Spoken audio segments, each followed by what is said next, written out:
어떤 말썽꾸러기 소년 하나가 있었습니다. 크리스마스에 예수님께서 착한 아이들에게 선물을 주신다는데 아무리 생각해봐도 자신의 악행을 생각하니 올해 크리스마스에도 영 선물을 받을 성 싶지가 않았습니다. 그래서 이 아이가 자기 방에 들어가서 예수님께 편지를 쓰기 시작했습니다. 예수님, 저는 거짓말도 하지 않고 정말 1년 동안 착하게 이렇게 쓰다가 도저히 양심에 찔려서 그렇게 쓰지 못하고 그 편지를 구겨버리고 다시 편지를 쓰기 시작했습니다. 예수님, 이제 정말 내년부터는 거짓말도 안 하고 말썽도 안 부리고 착하게 그렇게 쓰는데 또다시 아무리 생각해봐도 그 약속을 지킬 자신이 없었습니다.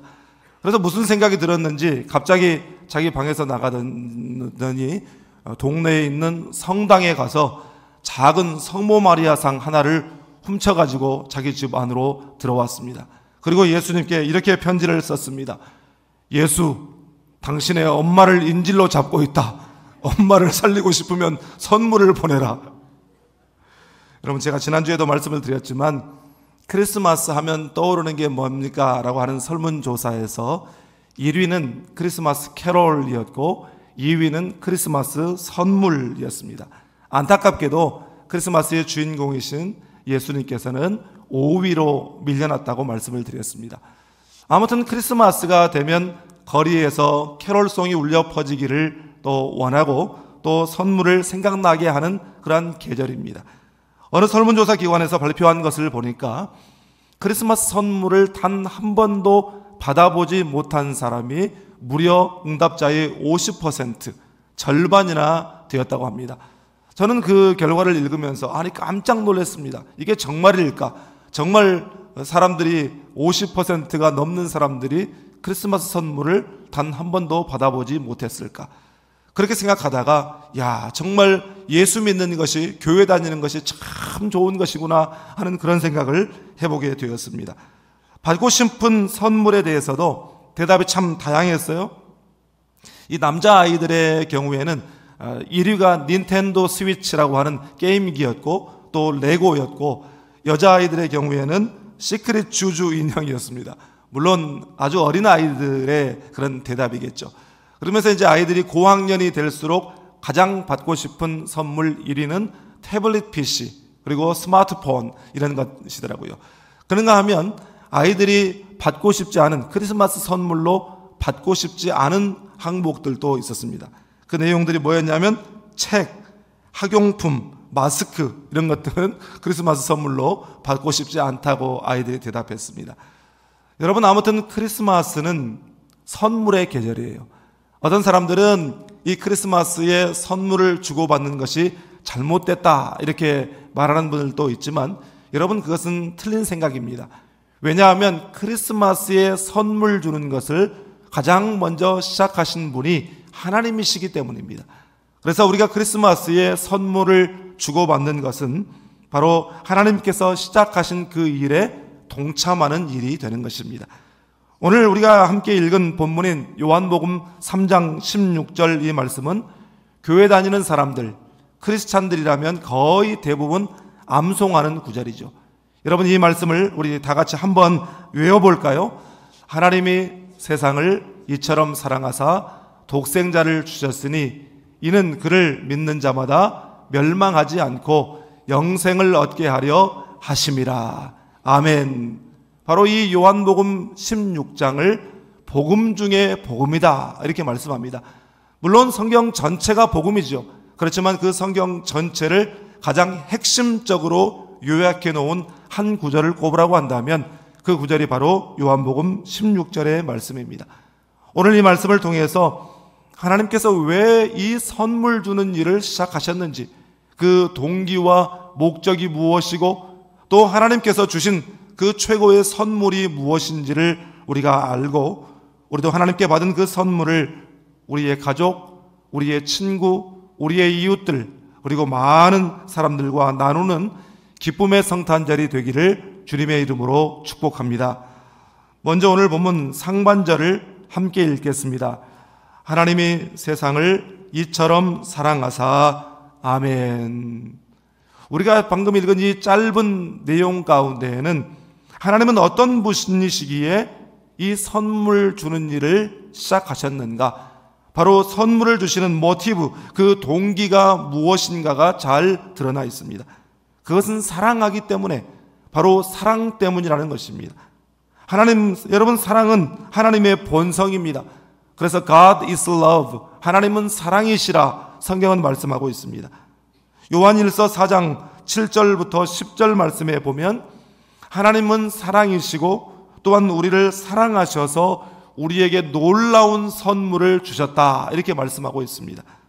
그런데 그 놀라운 선물을 누구에게 주셨는가?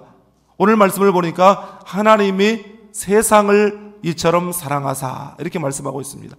세상을 사랑하사, 하나님께서 선물을 주시는 그 대상이 이 세상이라고 하는 것입니다. 이 세상이라고 하는 이 말이 우리가 흔히 쓰는 영적 의미에서의 죄악 세상을 가리키는 것이 아니라 이 세상에 살아가는 모든 사람들, 온 인류를 가리키는 말인 것입니다. 여러분, 그러면 이 세상 모든 사람이 정말 하나님의 그 사랑의 선물을 받을 자격이 있습니까? 저도 하나님께, 또 가끔은 성도들에게 분에 넘치는 그런 선물을 받을 때가 있습니다. 그러면 저도 모르게 나 같은 것이 뭐라고 이런 사랑을 주십니까? 나 같은 것이 뭐라고 정말 하나님 이 큰 위로와 이 큰 사랑을 주십니까? 그렇게 고백하면서 눈물이 주르르 그렇게 흐릅니다. 여러분, 우리는 가끔 그런 말을 하죠. 저 사람이 저걸 받을 자격이 돼? 저 사람이 한 게 뭔데? 이런 말을 우리는 가끔 합니다. 여러분, 그런데 솔직히 받을 만한 자격으로 따진다고 한다면 그 사람뿐만 아니라 우리 모두가 다 자격이 안 되는 사람들이에요.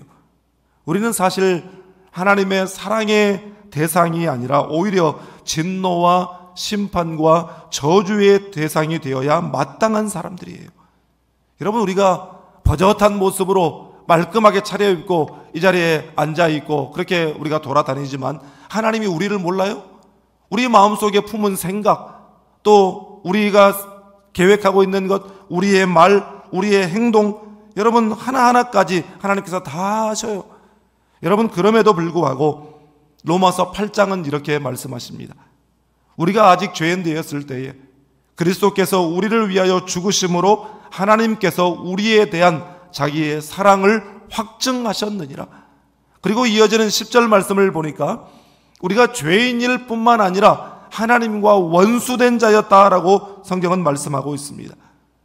여러분, 사람은 보통 사랑스러운 자기 가족, 자기 자녀 사랑하고 나한테 잘해주는 사람 사랑하고 또 나에게 뭔가 이익이 있을 것 같을 때 우리가 사랑하지, 여러분, 자기 원수를 사랑하는 사람이 어디 있어요? 자기한테 큰 상처를 주고 피눈물 나게 만드는 그런 원수한테 크리스마스라고 해서 좋은 선물을 사서 잘 포장해서 정성껏 전달하는 사람이 어디 있어요? 여러분, 그런데 우리 하나님은 그렇게 원수된 우리를 사랑하시고 선물을 주셔서 당신과 우리 사이를 화목하게 만드신 줄 믿습니다.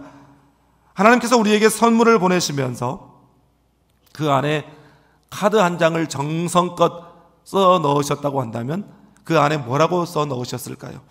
이사야 43장 1절과 4절에 하나님께서 그 카드에 쓰신 내용이 기록이 되어 있습니다. 우리 이 말씀 함께 읽겠습니다. 야곱아, 너를 창조하신 여호와께서 지금 말씀하시느니라. 이스라엘아, 너를 지으신 이가 말씀하시느니라. 너는 두려워하지 말라. 내가 너를 구속하였고 내가 너를 지명하여 불렀나니 너는 내 것이라. 내가 내 눈에 보배롭고 존귀하며 내가 너를 사랑하였은즉 아멘.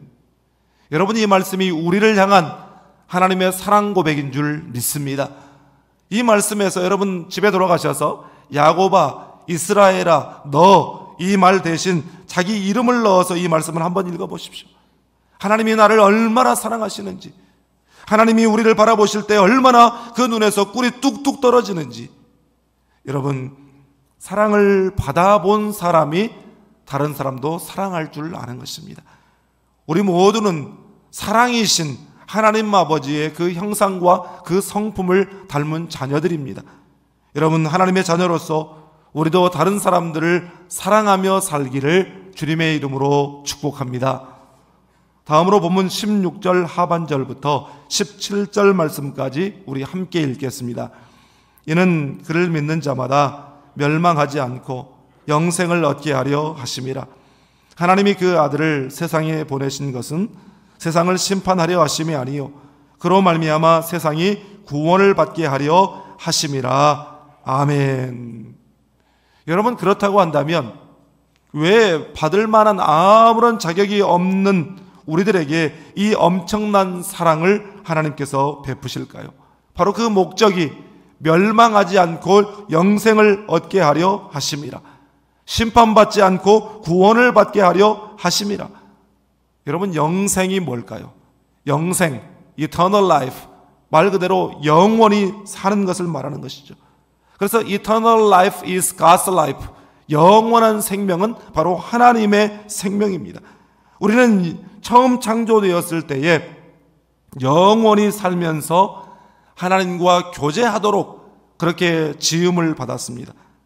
아담과 하와가 선악과를 따먹지 않았더라면 인간은 죄를 모르고 영원히 살 수 있었을 텐데, 바로 그 범죄함으로 말미암아 하나님과의 관계가 단절되고 바로 이 God's life, 하나님의 생명에 참여할 수 없는 그런 존재가 되고 말았습니다.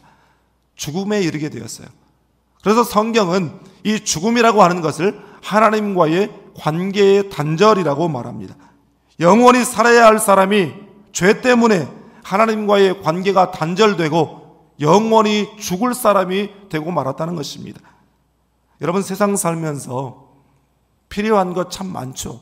돈도 필요하고 또 음식도 필요하고 또 요즘 같은 시대에 스마트폰 필수이고, 또 제가 미국에 살다가 한국에 돌아와 보니까 요즘에는 스마트폰이 없으면 본인 인증을 할 수가 없는 그런 시대더라고요. 그래서 이 스마트폰이 없으면 살아갈 수가 없어요. 또 아이들은 어떻습니까? 우리 아이들은 어디를 가든지 와이파이 안 터지면 살 수가 없어요. 그래서 아이들은 뭐라고 말하냐면 밥은 굶을 수 있어도 인터넷과 SNS는 굶을 수 없어요. 아이들은 그렇게 대답합니다. 몇 년 전에 어떤 단체에서 초등학생들을 대상으로 설문조사를 하면서 그 설문조사의 항목 가운데 올해 크리스마스에 산타가 갔으면 하는 곳은 어디입니까? 이렇게 물었습니다. 그랬더니 저마다 많은 대답을 했는데 가장 많은 대답 1위, 무려 60%가 넘는 대답이 산타가 북한에 갔으면 좋겠어요. 아이들이 참 착한 아이들이죠. 어려운 북한 어린이들에게 따뜻한 이 성탄 선물이 전해지기를 원하는 것입니다. 여러분, 그런데 우리가 코로나 기간 동안 너무너무 힘들게 살았어요. 정말 가정들마다 가정 경제가 어려워지고, 또 어떤 분들은 직장을 잃고 사업이 어려워지고 정말 어려운 시기를 우리가 보냈죠. 그리고 아직도 그것들이 다 회복되지가 않았습니다. 그런데 여러분, 제가 얼마 전에 그 북한에서 탈출한 분들, 북한 이탈 주민이라고 하더라고요. 그분들이 나와서 하는 프로그램에서 하는 이야기를 들으니까 그분들은 지금도 이렇게 북한 가족들하고 연락이 되는 분들이 있더라고요. 그런데 보니까 지난 코로나 기간 동안 2, 3년 동안 북한에서 엄청난 숫자가 굶어 죽었답니다. 이 북한에서 말하는 이 고난의 행군 시기보다 더 많은 사람들이 굶어 죽었다는 거예요. 왜냐하면 너무너무 힘들고 먹고 살 것이 없으니까요. 여러분, 저는 그 이야기를 들으면서 우리 동포잖아요. 우리 민족이 그렇게 먹고 살 것이 없어서 굶어 죽었다 하는 이야기를 들을 때에 그렇게 말하고 있는 그 사람도 울고 보는 시청자들도 눈물이 날 수밖에 없는 것이에요. 여러분, 그들에게 밥이 필요하고 빵이 필요하고 옷이 필요하고 정말 인간답게 살기 위한 기본적인 것들이 너무너무 많이 필요해요. 여러분, 그러나 북한 동포들에게 가장 심각한 것은 복음을 듣지 못해 그들의 영혼이 병들어 죽어가고 있다는 것입니다. 여러분, 그래서 사실 그들에게 필요한 것은 산타가 찾아가는 것이 아니라 예수 그리스도가 그들에게 필요한 것입니다. 사도 요한은 요한3서 1장 2절에서 분명히 말씀하시죠. 사랑하는 자여, 내 영혼이 잘됨 같이 내가 범사에 잘되고 강건하기를 내가 간구하노라. 세상 살면서 필요한 건 많지만 가장 먼저 필요한 것, 가장 중요한 것, 그것은 영혼이 잘 되는 것인 줄 믿습니다. 여러분, 영혼이 잘 되는 것이 뭡니까? 그것이 바로 영생을 얻는 것이죠. 바로 하나님이 우리에게 주시는 선물의 목적인 것입니다. 여러분, 세상 살면서 중요한 것, 필요한 것 많이 있지만 가장 소중한 것이 뭡니까? 가장 소중한 것이 뭐냐고 물으면 남녀노소 할 것 없이 생명이라고 대답할 것입니다. 그런데 우리는 하나님께서 이 세상에서의 생명뿐만 아니라 영원히 사는 영생을 선물로 주셨습니다. 이 영생의 선물을 귀하게 여기고 감사하며 살아가는 우리 모두가 될 수 있기를 주님의 이름으로 축복합니다. 마지막으로 본문 16절 상반절 말씀을 우리 다시 한번 함께 읽겠습니다. 하나님이 세상을 이처럼 사랑하사 독생자를 주셨으니 아멘. 여러분이 이미 마음에 생각하고 있는 것처럼 하나님께서 사람이 멸망하지 않고 영생을 얻게 하시려고 이 세상 모든 사람들에게 주신 선물, 최고의 선물은 예수님이신 줄 믿습니다. 예수님이 하나님께서 우리에게 주시는 가장 귀한 선물, 최고의 선물인 이유는 첫째로 하나님께서 그 선물을 즉흥적으로 갑자기 하늘에서 뚝 떨어뜨려 주신 것이 아니라 오래전부터 준비하신 선물이라는 것입니다. 여러분, 성경은 하나님께서 우리를 만세전부터 택정하셨다 이렇게 말씀하고 있습니다. 다시 말해서 영원전부터 우리를 선택하시고 구원하여 자녀 삼으시기로 예정하셨다는 말씀입니다. 에덴 동산에서 죄를 지음으로 하나님의 그 형상, 영원한 생명이 손상을 입는 그 순간부터 하나님께서는 우리들에게, 인류에게 이 선물을 준비하고 계셨다는 것입니다.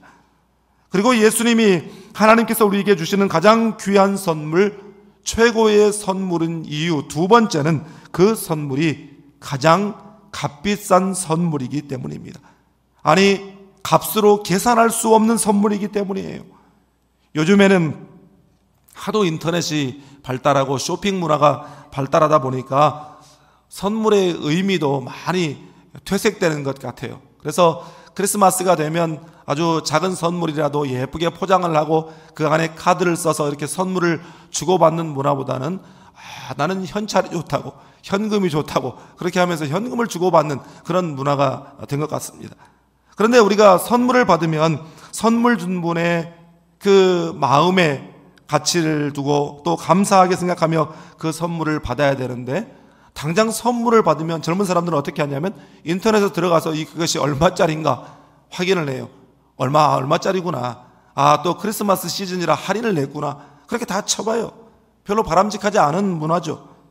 그런데 하나님이 우리에게 보내신 그 선물은 인터넷에서 아무리 뒤져보고 쇼핑몰에서 아무리 찾아보고 인터넷 가격 비교 사이트에서 아무리 들어가서 찾아봐도 가격이 안 나와 있어요. 왜냐하면 이 선물은 세상 그 어떤 것과도 비교할 수 없는 유일한 것이기 때문입니다. 그래서 priceless present, 이 값으로 환산할 수 없는, 그런 값을 매길 수 없는 선물이기 때문이에요. 여러분, 그 사랑의 선물을 어디에 비교할 수 있을까요? 하나님께서 우리에게 주신 그 사랑의 선물, 이 세상에 혹시라도 비교할 것이 있다고 한다면 자녀를 향한 어머니의 사랑을 이야기할 수가 있겠죠. 여러분, 그러나 하나님께서는 이사야서 49장 15절 16절에서 이렇게 말씀하십니다. 우리 이 말씀 함께 읽겠습니다. 여인이 어찌 그 젖 먹는 자식을 잊겠으며 자기 태에서 난 아들을 긍휼히 여기지 않겠느냐. 그들은 혹시 잊을지라도 나는 너를 잊지 아니할 것이라. 내가 너를 내 손바닥에 새겼고. 여러분, 이것이 바로 하나님 아버지의 마음이고 사랑인 것입니다. 그래서 당신의 가장 귀한 독생자 예수 그리스도를 우리를 위해 아낌없이 선물로 내어주신 줄 믿습니다. 미국 시애틀에 있는 이 마르스힐 교회를 담임하는 마크 드리스콜이라고 하는 목사님이 참 베스트셀러를 많이 쓰신 분인데, 그분이 쓴 책 가운데 예수 안에서 나는 누구인가라고 하는 책이 있는데, 이 책에서 실제로 있었던 한 실화를 소개하고 있습니다. 한 미주리의 한 마을에 있었던 한 실화입니다. 미주리의 한 마을에 어린 두 형제가 살았어요. 그런데 어느 날 이 두 형제가 그 마을 앞에 있는 미시시피 강변의 모래사장에 가서 놀고 있는데, 여러분 싱크홀 현상이라고 아시죠? 땅이 갑자기 훅 아래로 꺼지는 그런 현상처럼 이 모래사장에는 퀵샌드 현상이 있습니다.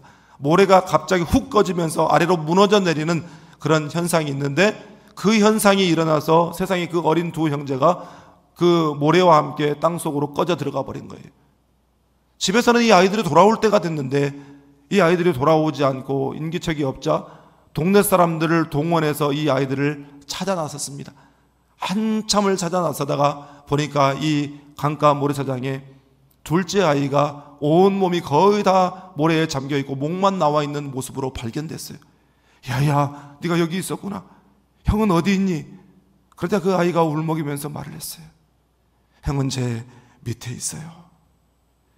형이 자기 동생을 살리려고 자기 어깨 위로 올라가라고 그렇게 해서 자기 동생은 살리고 자기는 동생을 위해서 자기 목숨을 희생한 것이었습니다.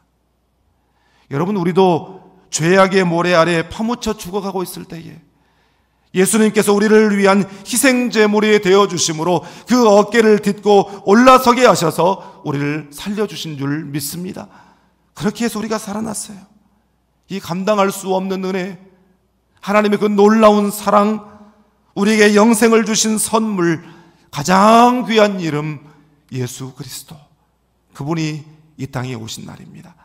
여러분, 오늘 우리에게 오신 주님을 기뻐하며 감사하며 그 은혜에 감격하며 이 놀라운 선물의 소식을 나만 기뻐하고 마는 것이 아니라 우리의 가족들에게, 우리의 친구들에게, 친척들에게, 이웃들에게, 그리고 모든 사람들에게 전함으로 이 성탄의 기쁨, 성탄의 은혜가 충만하기를 주님의 이름으로 축복합니다. 기도하겠습니다.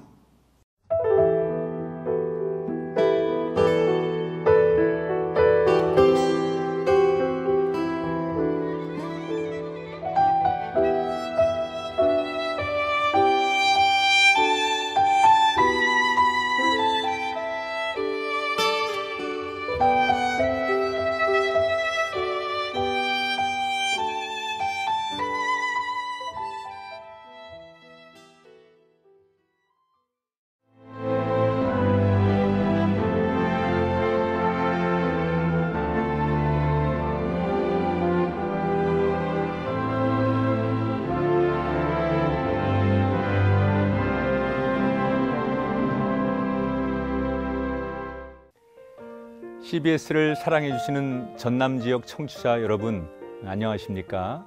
CBS 재단 이사장 꿈의 교회 김학중 목사입니다. 여러분의 사랑과 관심 덕분에 전남 CBS가 순천시 장천동에 새로운 사옥을 마련하게 됐습니다. 이 방송국 사옥이라는 것은 단순히 건물을 짓는 의미에 지나지 않습니다. 전남 지역 복음 전파와 특별히 다음 세대를 위한 미래 비전을 세우는 일입니다. 코로나19로 모든 활동이 중단되고 또 관계가 단절되는 상황이지만 우리 CBS 방송만큼은 우리의 발길이 닿지 않는 곳까지 구석구석 하나님의 말씀을 전하는 위대한 힘을 지니고 있습니다. 이 방송이 믿음의 반석 위에 굳건히 세워질 수 있도록 여러분들께서 벽돌 한 장 한 장씩 쌓아가는 마음으로 전남 CBS를 위해 후원해 주시고 기도해 주시기를 간곡히 부탁드립니다. 여러분의 이 작은 행함이 CBS를 통해서 교회 공동체를 회복하고 누군가의 믿음을 소생시켜 줄 굳게 믿습니다. 여러분 한 분 한 분을 축복합니다.